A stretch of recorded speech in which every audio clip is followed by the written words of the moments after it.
Olá, ouvintes da Rádio Luz Radiônica. Eu sou a Sandra Coimbra e este é o Café com Literatura.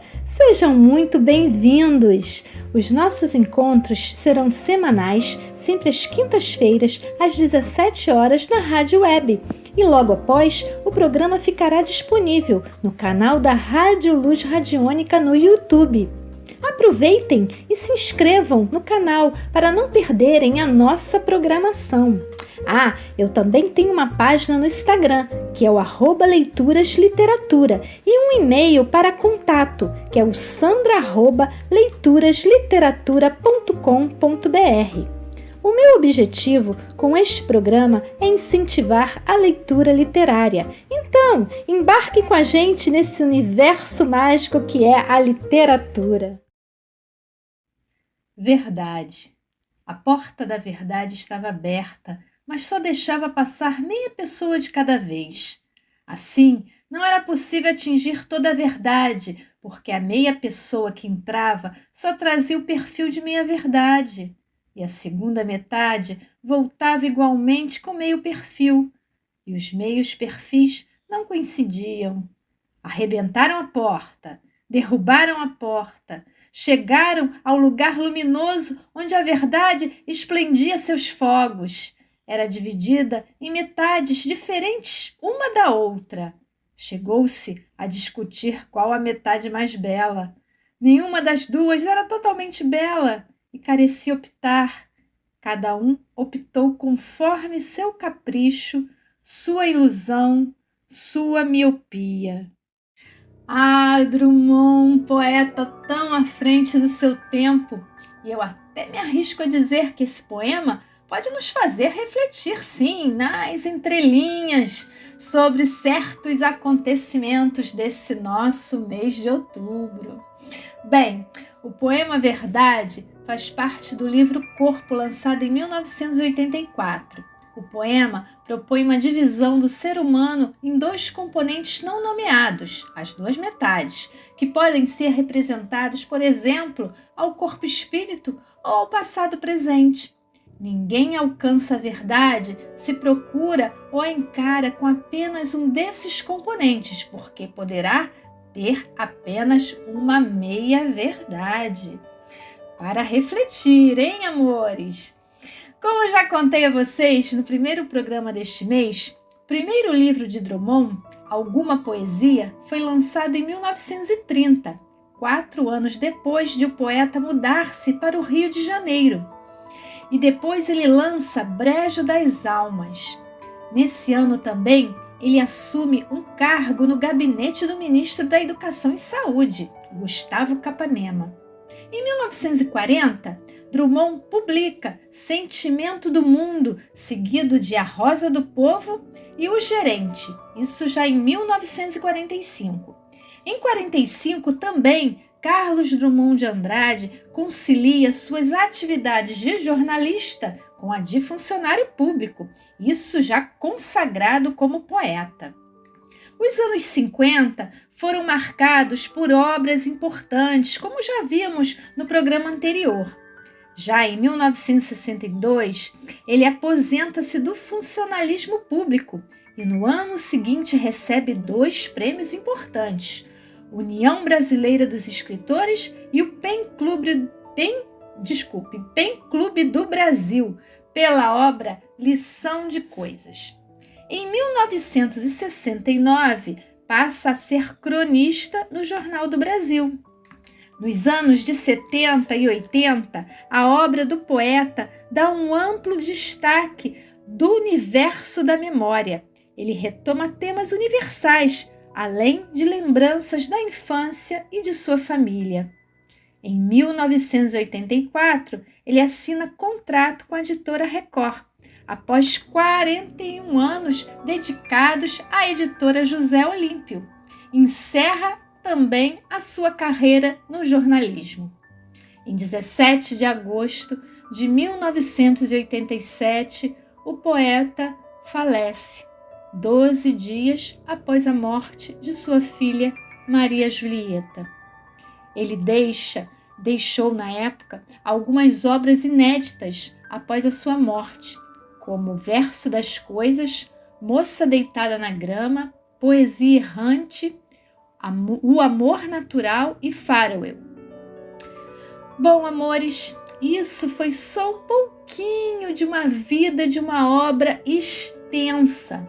Eu espero ter aguçado a curiosidade de vocês para, quem sabe, ler algum livro deste maravilhoso escritor ou ler, pelo menos, algumas de suas poesias ou crônicas.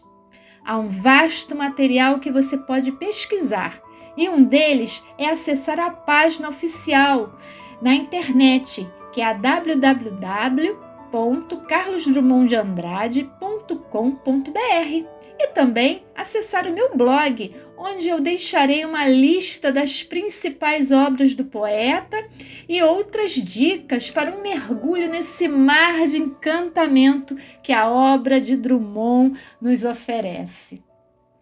E para fechar com chave de ouro, apresentarei a vocês a última crônica de Drummond, que foi publicada no Jornal do Brasil, encerrando uma parceria de 15 anos.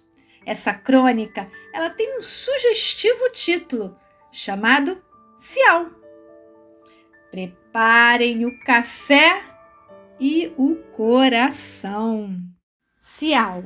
Há 64 anos, um adolescente fascinado por papel impresso notou que, no andar térreo do prédio onde morava, um placar exibia cada manhã a primeira página de um jornal modestíssimo, porém jornal. Não teve dúvida, entrou e ofereceu os seus serviços ao diretor, que era sozinho todo o pessoal da redação.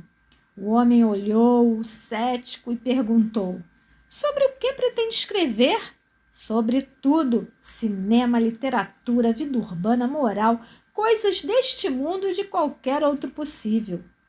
O diretor, ao perceber que alguém, mesmo inepto, se dispunha a fazer o jornal para ele, praticamente de graça, topou. Nasceu aí, na velha Belo Horizonte dos anos 20, um cronista que ainda hoje, com a graça de Deus e com ou sem assunto, comete as suas croniquices. Comete é tempo errado de verbo, melhor dizer, cometia, pois chegou o momento deste contumaz rabiscador de letras pendurar as chuteiras, que na prática jamais cansou, e dizer aos leitores um cial, adeus, sem melancolia, mas oportuno. Creio que ele pode gabar-se de possuir um título não disputado por ninguém, o de mais velho cronista brasileiro.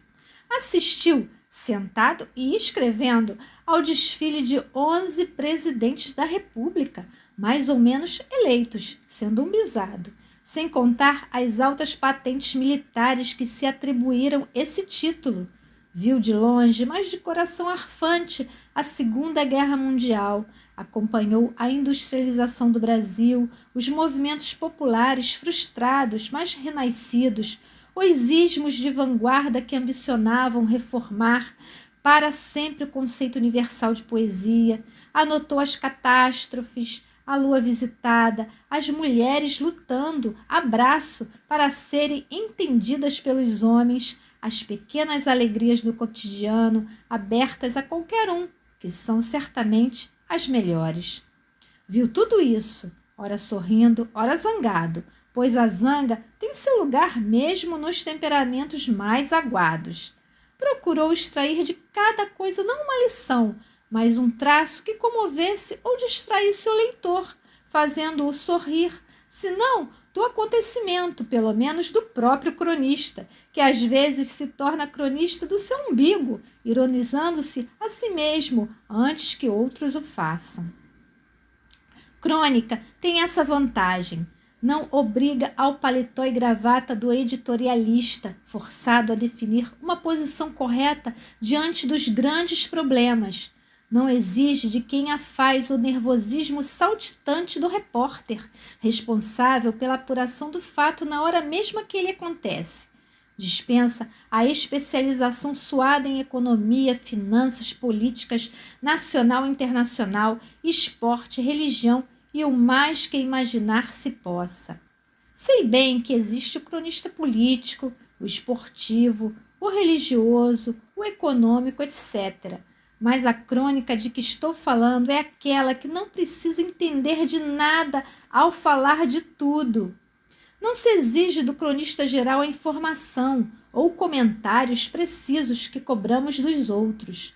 O que lhe pedimos é uma espécie de loucura mansa que desenvolva determinado ponto de vista não ortodoxo e não trivial e desperte em nós a inclinação para o jogo da fantasia, o absurdo e a vadiação de espírito.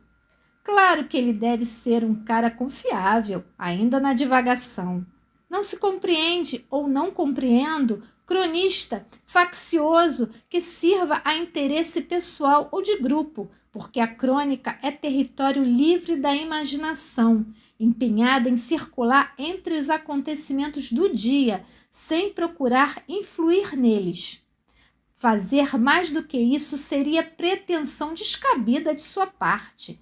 Ele sabe que seu prazo de atuação é limitado, minutos no café da manhã ou à espera do coletivo. Com esse espírito, a tarefa do croniqueiro estreado no tempo de Epitácio Pessoa, algum de vocês já teria nascido nos anos antes de Cristo de 1920? Duvido. Não foi penosa e valeu-lhe algumas doçuras. Uma delas, ter aliviado a amargura de mãe que perdera a filha jovem. Em compensação, alguns anônimos e inominados o desencaram, como a lhe dizerem: é para você não ficar metido a besta, julgando que seus comentários passarão a história. Ele sabe que não passarão. E daí? Melhor aceitar as louvações e esquecer as descalçadeiras. Foi o que esse outrora rapaz fez ou tentou fazer em mais de 6 décadas. Em certo período, consagrou mais tempo a tarefas burocráticas do que ao jornalismo, porém, jamais deixou de ser homem de jornal, leitor implacável de jornais, interessado em seguir não apenas o desdobrar das notícias, como as diferentes maneiras de apresentá-las ao público. Uma página bem diagramada causava-lhe prazer estético. A charge, a foto, a reportagem, a legenda bem feitas, o estilo particular de cada diário ou revista eram para ele, e são, motivos de alegria profissional. As 2 grandes casas do jornalismo brasileiro ele se orgulha de ter pertencido: o extinto Correio da Manhã, de valente memória, e o Jornal do Brasil, por seu conceito humanístico da função da imprensa no mundo. 15 anos de atividade no primeiro e mais 15 atuais na segunda alimentarão as melhores lembranças do velho jornalista.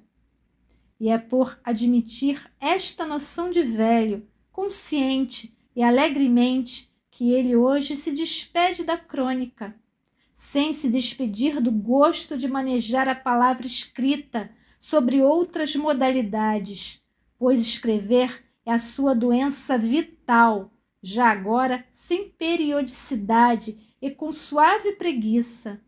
Cede espaço aos mais novos e vá cultivar o seu jardim, pelo menos imaginário.